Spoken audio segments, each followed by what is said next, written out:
Hello and welcome to our Digital PR Uncovered webinar series with Reflect Digital, where we delve into the latest topics and trends to help you elevate your digital PR strategy. I'm Joanna Earle, Head of Content and Digital PR at Reflect Digital. And I'm Morgan Rodway-Wing, Senior Content and Digital PR Executive at Reflect Digital. And today we are going to talk through the differences between traditional PR and digital PR to help elevate your digital PR strategy. So the contents of why this matters, so why traditional PR matters and why digital PR matters, where there is that overlap, some real life examples we'll go into, when to use which and how, and the key takeaways. So why this matters, so why differentiate the two PR types at all? So PR is evolving rapidly with technology and audience behaviour. Clients need to understand where their investment is going now, more so than ever, and the PR helps to define success metrics more clearly.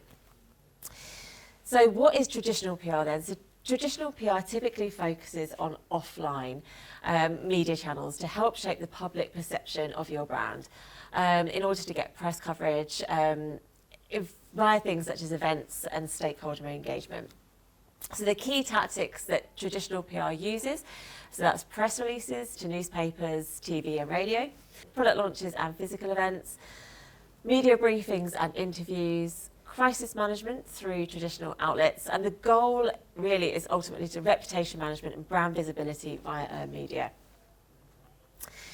And what is traditional PR then? So digital PR applies PR principles online using content, SEO and outreach to help build brand awareness and brand authority, improve the quantity and the quality of backlinks that your brand is receiving and your website's getting, improve the overall domain authority to rank better in SERPs and search, and support SEO, so improve the keywords and phrases and increase mentions in AI overviews, which is a massive thing at the moment in all spheres. So digital PR and traditional PR, we're just kind of breaking it down for each. So for traditional PR, it's specific industry press, there's press events, product launches, initiatives that you may be running, so anything like sustainability, environmental initiatives you're doing, and white papers and ebooks, which are really great. It's where you create these really great content, but essentially you're getting people to download their email addresses or put in their email addresses when they want to download these things. So it's actual real engagement, and you can get real good leads from that. Digital PR focuses on online visibility and brand awareness, SEO-driven content, trends, data-led campaigns, tools, etc., and microsites. There's big campaigns that you can do. But it focuses on backlinks, the domain rating, the trust flow and citation flow scores of your website, website traffic, social shares, engagement, there's a lot here, and SEO keyword rankings. And it's also to improve the keywords and phrases. Digital PR is trackable. It contributes to long-term brand growth, brand awareness and visibility in SERPs. The digital PR key tactics generally include reactive PR, proactive PR, surveys and desk research, interactive guides and maps, product PR, microsites and tools. You're not saying you're going to include all of them in your digital PR strategy at all, but you pick up the ones that are relevant to you and useful to your brand, that again, you're going to get awareness and traffic to your website. There is often an overlap, and there is an overlap between them both. Essentially, they both build that brand visibility. They both aim to earn media and not pay for it. They both tell compelling brand stories, and they can both use press releases, but they're just targeted slightly differently. So real life examples of this. So traditional PR, so one of our clients, Sunsouth, is a sailing holiday company. They're featured in All at Sea, Practical Boat Owner, print and online, and in Wanderlust. So really great, relevant, topical, really useful publications that they should be seeing. And they're featured in these following a launch of a new route that they've just announced, the announcement of prizes for their Funding for the Future initiative, which they run every year. And they've also been included in Wanderlust, that's a paid for advertorial. And this is what really encompasses a traditional media PR, essentially. Digital PR, and this is what we generally do a lot of, and that is a sailing holiday, so Sunsail again, we will create for them the best hidden gems in Greece according to a travel expert. And then we'll get that content featured in the likes of the Daily Mirror, the Daily Express, the Mail Online and the Metro. So it's opening up those audiences. It's really much more inspirational content that we're getting out there.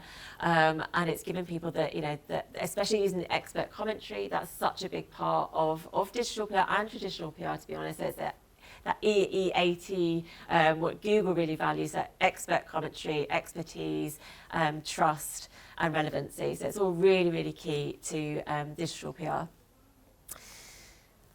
So why is digital PR so crucial now? As I explained earlier, the rise in AI overviews and brand visibility is increasing. Again, for our client Sunsell, we've been picked up in AI overviews for the best hidden gems in Greece off the back of some outreach that we've been doing, which is where people are looking for now in their search when they are searching for particular inspirational content like that, which is where we then need to be seen and where our clients need to be seen. Google's algorithm rewards high quality backlinks, so we can do that. If we're getting coverage in the likes of the Metro, the Express, etc., they're high quality, high domain authority websites where we want to be getting coverage in. Consumer attention is online, so 70% of media consumption is digital. As we all know, we use our phones, we're all constantly on our laptops every day. Therefore, it's so important to have that digital PR element to your strategy. Digital PR is also trackable, and there are various, depending on what KPIs you're tracking and depending on what goals you're tracking, you can measure impact via clicks, keyword rankings, referral traffic, but also engagement, links. The list is endless. As long as you are in line with your client and you know what goals and KPIs you're tracking, then you can. And also, PR and SEO are so closely intertwined. We can use their data to inform us of our content. They can use our content to inform them of their content strategy. So therefore, we can really work all together to be able to create a really nice campaign for our clients. And yeah, that is why it's so crucial now. It's important to know when to use which though. So traditional PR, so big brand moments. I've got here an example of when Apple launches their new MacBook Air, for example. So why they use it? So it builds up prestige and signals brand importance. It's ideal for offline and traditional media audiences. So investors, perhaps some older demographics. If you have got an older demographic in your as your audience, then typically offline, potentially they are still reading newspapers. Supports live events and experiential activations, strengthens long-term brand equity and perception too. CEO profiling is also good for traditional PR. So I've got here an example of the Diary of SEO founder, so Stephen. He has done a big interview in Forbes. It's all about how he turned down a massive deal to build his podcast empire, which is growing and growing in visibility. So this is really great. This particular interview and the interviews that he does similar to this, it helps build his authority and positions him as a thought leader. Enhances brand prestige through high credibility media. If you see your brand in Forbes, you know you're doing okay. Reaches influential audiences, so investors, policymakers, C-suite, so other people in his sphere. Strengthens investor and stakeholder confidence. If your CEOs or other stakeholders are seeing you in Forbes, again, you know that this is working and it's having a real impact. And it creates that long-term assets for brand and business use, so you can use this over again in perhaps in email marketing, in your paid strategies, etc. In your blog content, you were featured in Forbes, you've been featured in Forbes. Crisis comms. We've also seen recently, so Marks and Spencer's has been hit by a big cyber incident. This happened and they needed to react and respond quickly. So this is where crisis comms come in. So it controls a narrative with clarity and professionalism. They can issue a statement, they position it in a way that they want to. There's probably a lot going on there and they're all freaking out, but their crisis comms team have to really confidently sit there and know how to present that back to mainstream media. Marks and Spencer's is huge, so that's probably going to have a massive impact on them. And we'll have, so how they manage that is really, really important. Crisis comms reaches mass audiences quickly to correct misinformation. So people, again, if you're looking on X, if you're looking on TikTok, if you're looking on Instagram, they're going to be saying all sorts about what's happening, and you've got to really control that and make sure they are guided to actually what is facts. And it helps restore the brand reputation through proactive messaging. You can't just leave it. You can't leave things. The longer you leave it, the worse it gets, essentially. So as long as you can do it in a controlled way, then you are winning. Not to say that this is a very good example. There's some examples which perhaps aren't quite so great and how brands could have done it better. But Marks & Spencer's really seem to have hit the mark on this crisis comms. So digital PR is essentially, it helps for SEO growth strategies. So it helps to build high quality backlinks that improve domain authority. We've got our example here of Hope's Grove Nurseries, which our campaign that we ran last year, where we secured 595 links over the course of a year, which helped to improve the domain authority of the website and the domain visibility, the website's visibility over the year as well, in line and in tandem with SEO. It helps support keyword ranking improvements through earned media links. So again, we had some keywords that were dropping throughout 2024. The SEO team told us we are able to jump on the back of that and help improve those keyword rankings as well. It helps align PR content with SEO targets, so any anchor text, topical relevance, etc. Helps drive referral traffic from authoritative online publications, and it amplifies evergreen content that continues benefiting SEO over time. So again, for Hope's Grove, our client, we did a seasonal calendar of what to plant in January, February, March, April, etc. And that is just evergreen content that people can keep going back to, they can keep referring to on the blog. We can keep outreaching it, tweaking it and making it more relevant, particularly year on year, and we can expand it if need be too.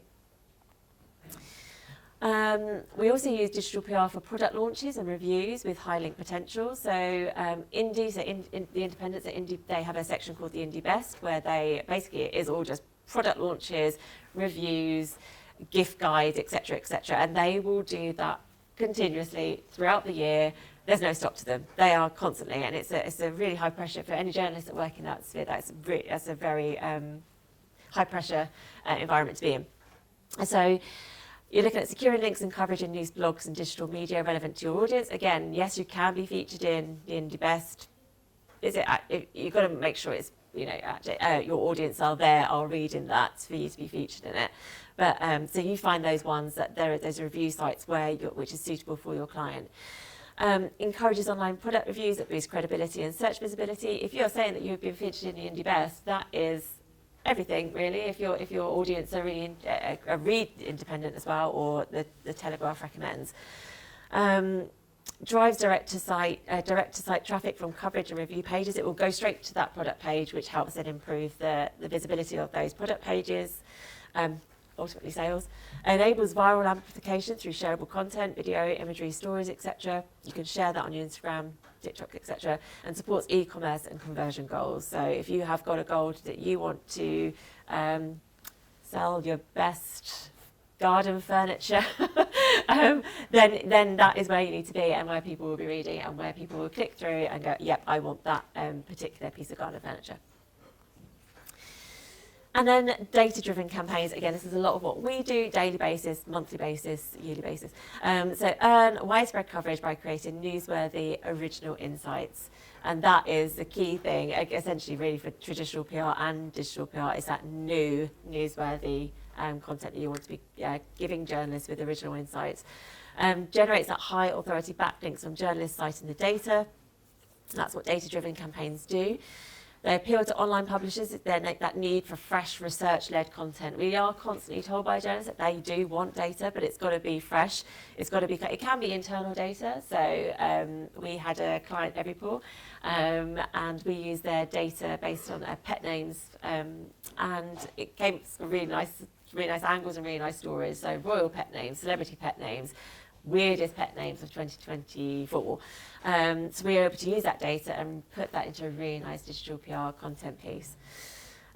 Digital PR data-driven campaigns also encourages interactive or visual formats, so maps, rankings, infographics that attract shares. So if you can create that, then you've got time to create all this really great content, that interactive content, and you can outreach that to journalists, that then can become a shareable asset as well. They'll be more inclined to link back to your data and use you as a source when they reference you in a link, and then that will get shared, and that's that shareability that you do want.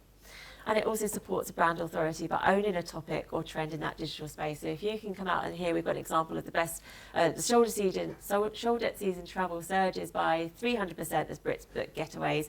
We did a survey, we looked at how many people were actually booking shoulder season holidays, and we jumped on that at that time, and we were that news. We were creating that news. We gave journalists the news, and we jumped on that trend ahead of anybody else, which helped us to get the coverage that we wanted and the relevant coverage that we wanted as well.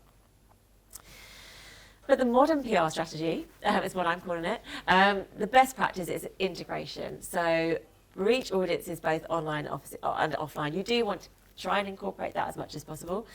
The build reputation and brand authority using both. So build the quality relevant links. I think whatever, if you're traditional, more traditional, and you're looking more into digital PR, you need to be focused on that as well. Equally, which I haven't quite got here, but it's also the AI overview. So again, making sure you're being seen in there as well. So if you can do that, then definitely do that. But if you have got the traditional PR and the digital PR elements in your strategy, then you're going to get really good, impactful results. So you'll know what is working in each channel and what you're using, and then you can tailor your strategy for that and the content that you want to put out to your audiences. So the key takeaways. So traditional PR builds reputation. Digital PR builds that visibility, but together they drive brand trust and discoverability. And that's it. Thank you for tuning in to our Digital PR Uncovered webinar series, and we'll see you next time.